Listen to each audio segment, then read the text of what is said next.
Hey guys, Mr. Studebaker here. In this segment, we're going to cover top gear shaft removal. Before we get started on this, there's a few things to note. One of them is the shift slides, the shifter rod slides. They come out these two holes.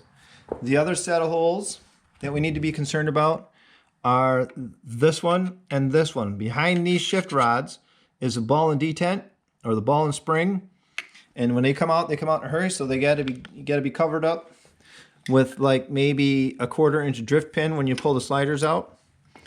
Some tools that you may need to do this is a nice finely sharp screwdriver with a knife edge on it, so that way you can finesse this bearing block off.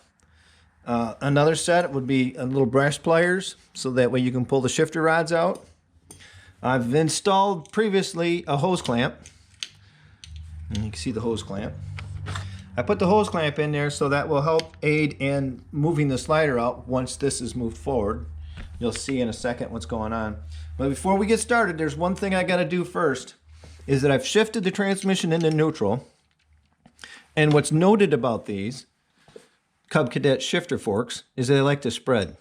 I know that this ball right here is 480 thousandths in diameter, and then I know that this 1/2 inch is about a 1/2 inch at the square, and there's a lot of play in there.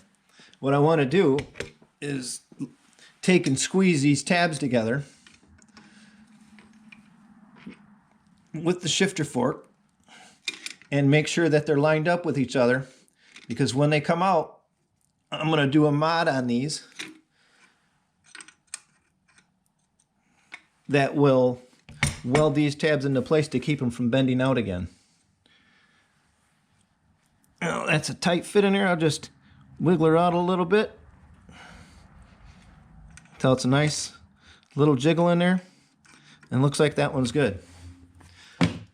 I forgot to tell you that you had to tighten these bolts up ahead of time, so that way when these are tight, the shift fork doesn't move, and then you have a better alignment setup. That's pretty important for this setup to do, because when they come out, they're going to get modified. Well, without further ado, let's get to getting on this. I'm going to move this guy. I'm going to move the second and third gear rail out first. So I'll move that gear over, put it into place. Get this guy out of the way. And then I'm going to tighten up my hose clamp.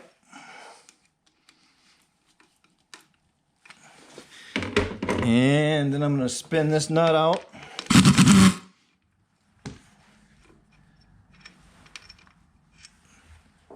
And then gently pry on this until it's passed. Now I'm getting somewhere. Now I can take and loosen this guy up. Take him off.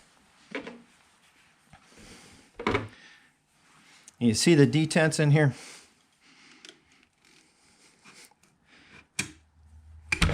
Whoop, whoop, whoop, hey, hey, hey. All right, there's the shift fork.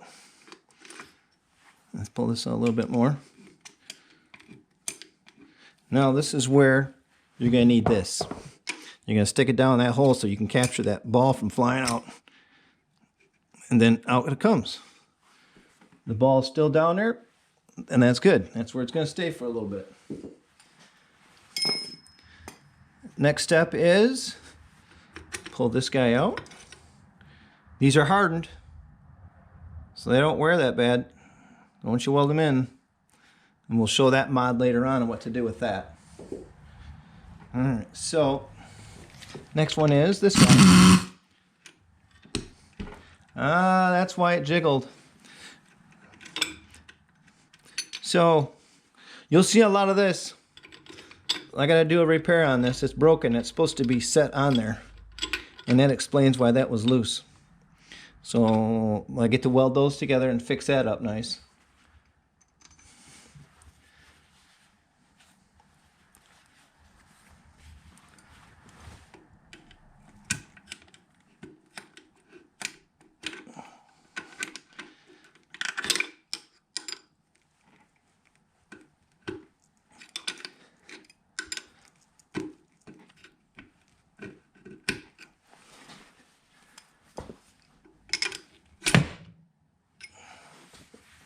And that one's gone.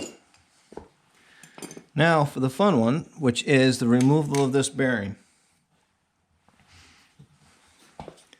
So I'm going to gently finesse this guy in here. Yeah, he's moving a little bit. That's pressed in there a little bit. Once you get past the press in, it might just pop right out for us.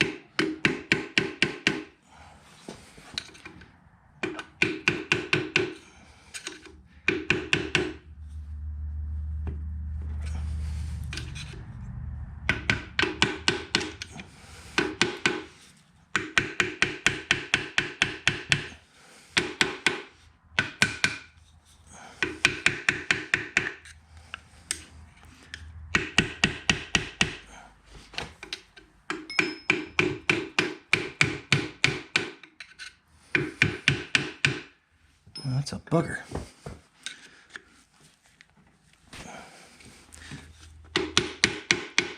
Oh, you know what it is? Let's take this guy off.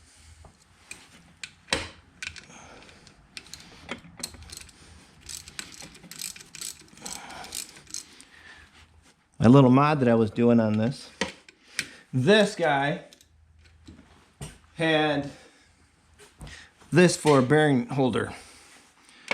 And I got to looking at it, and I got to looking at it real closely during these past couple days to find out that this is a soft steel, and you can see where the bearing was being pressed in on this.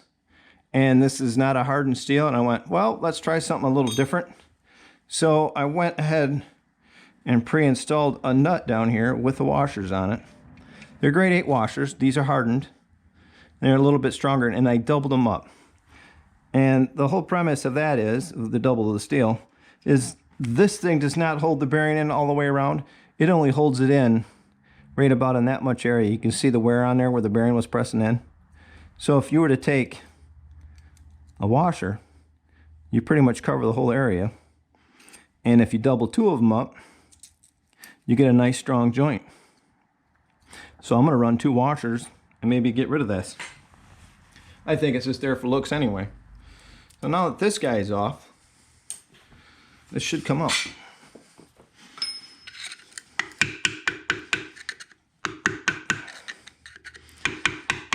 I started looking at this too during the days, and I was going to put a double row angular bearing in here. There's just not enough room to do that. So I went and ordered a 1 row angular bearing, because all my forces of this shaft bending up are going to force it out that way.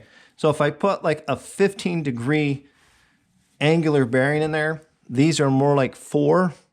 That should give a lot more strength or stiffness in this bearing setup. I don't know, but if you can feel that, there's a lot of shake in this.